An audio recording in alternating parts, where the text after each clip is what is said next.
il me semble que le message de Dieu pour nous aujourd'hui, à travers ces lectures, à travers cette liturgie, peut se résumer en cette petite phrase « Vous êtes faits pour la vraie joie ». Dieu vous appelle aujourd'hui à passer de la nostalgie à la joie. Vous l'avez entendu dans la prière d'ouverture, qui est toujours à la messe un très beau condensé de foi. Je vous invite à y être attentif. Je vous la relis. « Seigneur Dieu, toi qui unis les cœurs des fidèles dans une seule volonté, donne à ton peuple d'aimer ce que tu commandes et de désirer ce que tu promets, pour qu'au milieu des changements de ce monde, nos cœurs s'établissent fermement là où se trouvent les vraies joies. » C'est le désir de Dieu pour chacun de vous, qu'au milieu des changements de ce monde, vos cœurs s'établissent fermement là où se trouvent les vraies joies. Et ces vraies joies qui nous sont promises et que nous pouvons vivre comme par anticipation, elles nous ont été aussi présentées dans l'Évangile avec ce festin du royaume de Dieu auquel tous sont appelés. Et bien sûr, il s'agit de s'y préparer. Donc, vous êtes faits pour la joie. C'est vrai, en cette fin de session, ce message de joie peut paraître paradoxal par rapport au sentiment de nostalgie, de mélancolie qui commence déjà à prendre votre cœur. Et votre préoccupation maintenant, c'est peut-être plutôt comment gérer le retour. Ce soir, demain, la semaine prochaine. Savoir qu'il y aura une foule immense de sauvés ne vous console peut-être pas forcément tout de suite de quitter Paray-le-Monial. Alors je voudrais vous donner un petit témoignage pour vous dire que cette espérance du ciel est la source et le fondement le plus solide de notre joie, et que même si vous retrouvez des épreuves, des préoccupations en rentrant chez vous, l'espérance du ciel vous donne une joie que rien ne peut vous enlever. Il se trouve que l'an dernier, j'étais aussi au Forum des Jeunes, et ça a été pour moi un forum assez particulier, puisque mon papa était hospitalisé pendant ce moment-là, en réanimation à cause du Covid. Et donc, tous les jours, j'attendais avec angoisse le message de l'hôpital pour savoir comment allait mon papa, s'il était plutôt dans une phase de réveil ou si sa situation se dégradait. Et malheureusement, la situation petit à petit s'est dégradée et il est mort 15 jours après le Forum des Jeunes. Donc, ça a été une épreuve énorme pour moi et j'ai beaucoup pleuré. Et puis, je m'étais même fait une stratégie, parce que je commençais à m'imaginer en train de célébrer les obsèques de mon papa. Je m'étais même fait une stratégie pour ne pas être submergé par l'émotion pendant les funérailles. Je m'étais dit, je vais pleurer un maximum le matin même, et comme ça, j'aurai plus de larmes pendant les funérailles. Et en fait, j'ai reçu une grâce assez extraordinaire, c'est que j'ai beaucoup pleuré jusqu'au dernier moment, et nous étions tous en famille autour du lit de papa. J'avais exposé le Saint-Sacrement, vous savez, sur la petite tablette d'hôpital devant lui. Et c'était un moment très émouvant, on priait, on pleurait. Et au dernier moment, il a ouvert les yeux, il nous a vus tous en cercle, avec le Saint-Sacrement au milieu, et puis il les a refermés. Et à partir de ce moment-là, j'ai arrêté de pleurer, et j'ai ressenti dans mon cœur une paix profonde, et presque une sorte de joie, avec cette conviction que, ça y est, mon papa avait rejoint sa demeure, et que il était là où il devait être pour l'éternité auprès du Seigneur. Je vous dis ça pour vous partager cette conviction profonde que nous sommes faits pour la vraie joie, et que même les plus grandes épreuves que nous traversons ici-bas ne peuvent pas nous enlever la vraie joie que Dieu nous donne. Alors c'est toujours parfois un peu difficile, mon papa me manque, mais cette foi m'enracine, me garde dans la joie. Bon, alors je vous souhaite pas que votre papa meure dans 15 jours. Donc, comment gérer cette nostalgie, cette tristesse du moment? Comment passer de la nostalgie à la joie? Je voudrais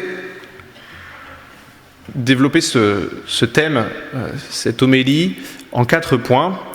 D'abord, ce sera une mauvaise nouvelle, et ensuite 3 bonnes. La mauvaise nouvelle, évidemment, c'est que le Forum des Jeunes 2022 est terminé. Dans quelques heures, vous serez éparpillés aux 4 coins de France.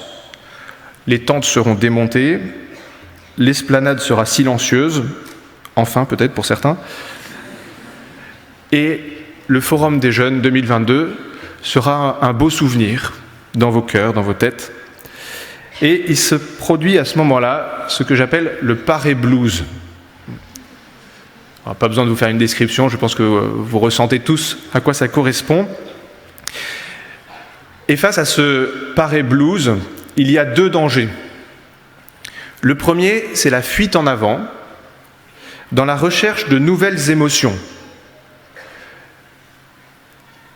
Des super moments avec des potes, des soirées, où il va y avoir aussi un grand événement dans quelques mois, qui est la Coupe du Monde de football, où j'espère que Karim Benzema et ses compagnons accrocheront une 3e étoile à notre beau maillot bleu.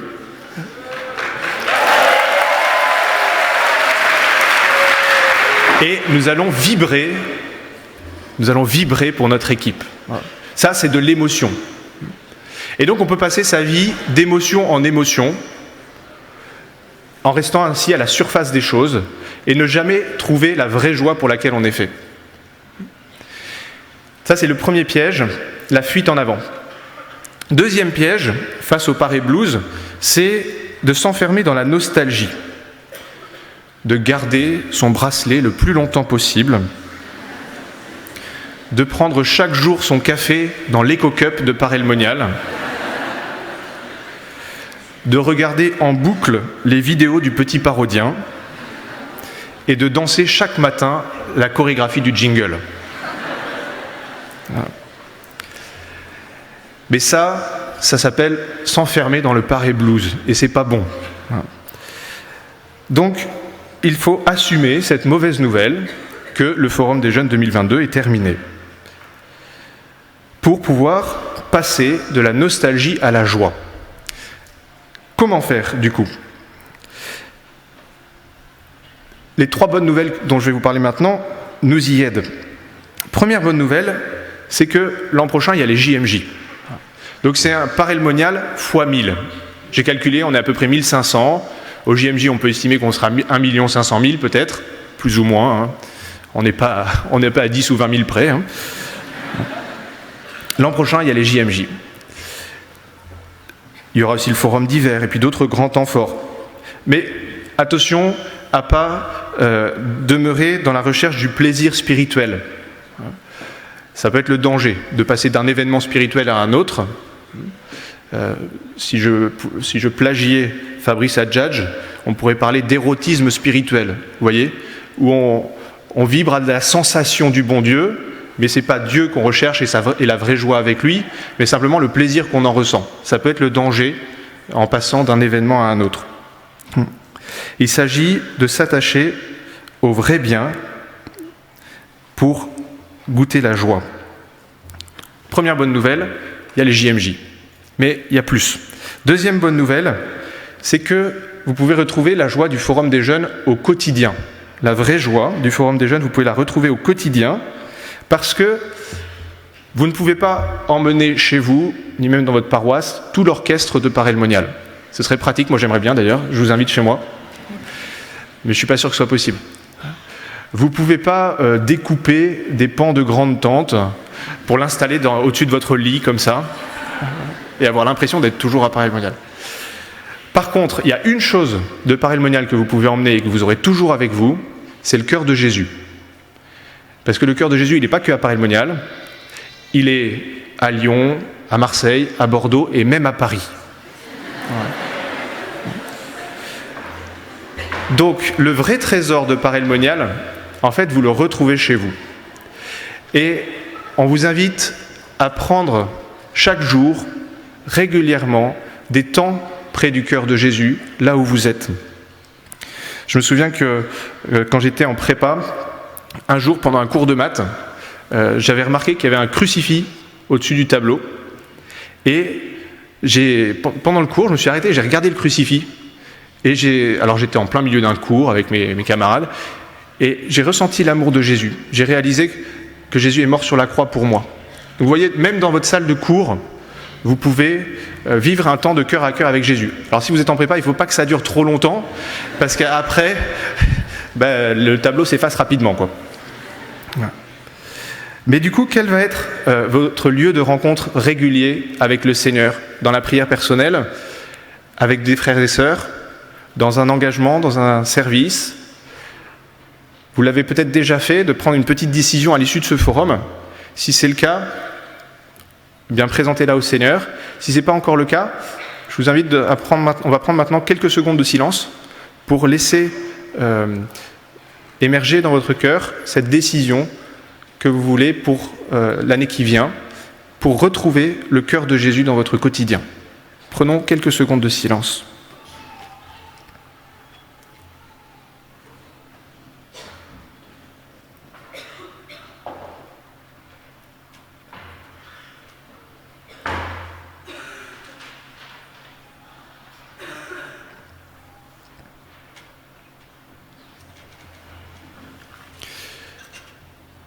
Donc la première bonne nouvelle, c'est qu'il y aura d'autres grands rassemblements, et notamment les JMJ l'an prochain.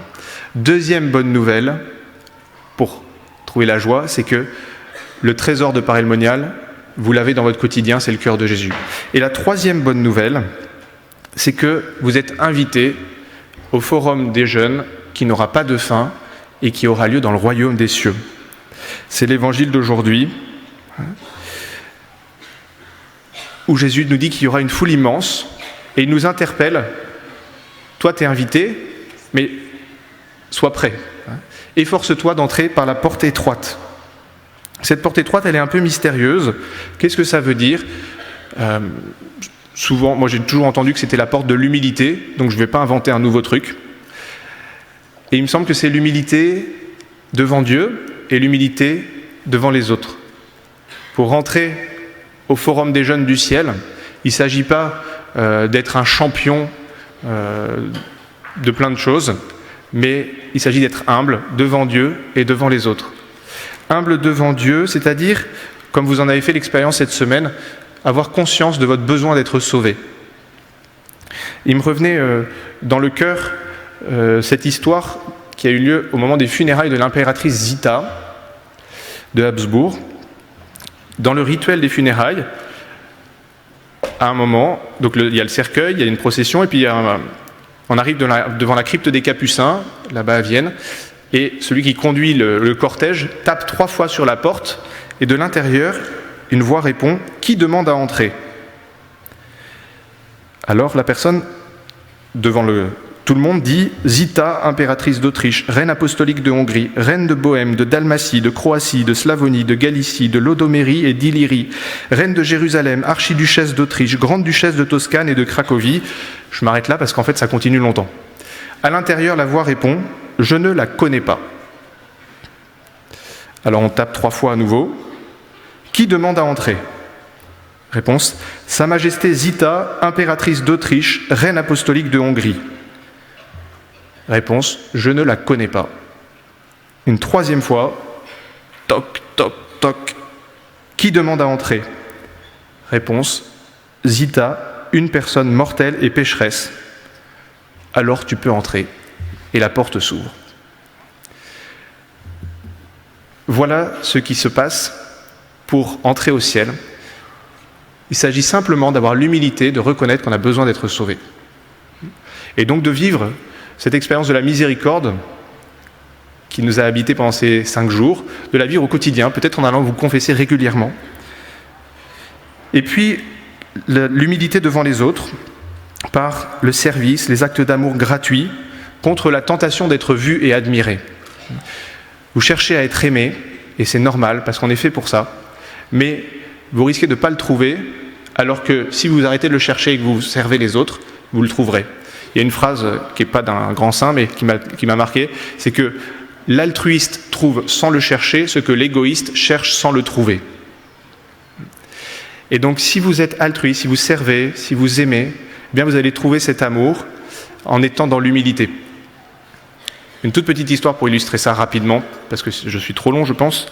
C'est la rencontre de mon grand-père et de ma grand-mère, il y a de nombreuses années.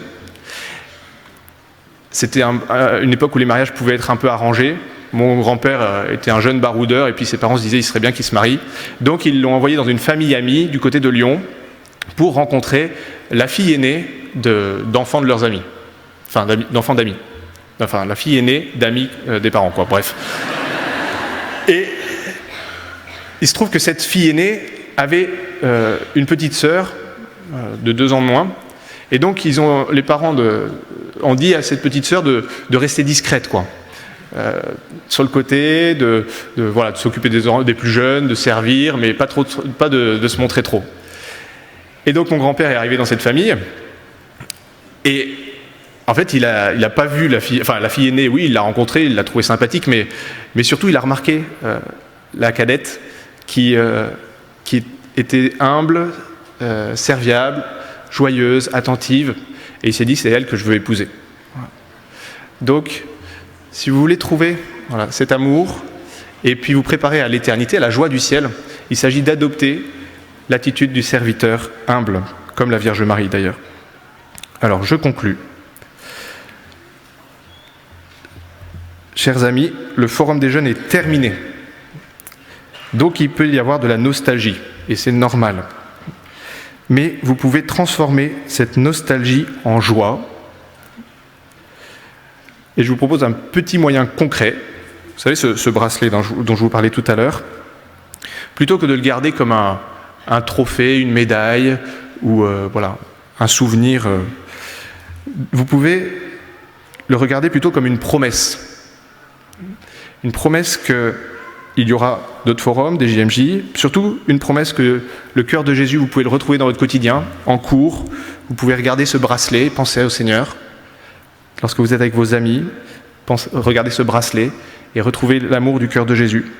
Et surtout, vous rappelez que vous êtes invités au Forum du ciel. Chers amis, le Forum des jeunes 2022 est terminé. Préparez-vous maintenant pour le Forum de l'éternité. Alors, votre nostalgie se changera en joie. Amen.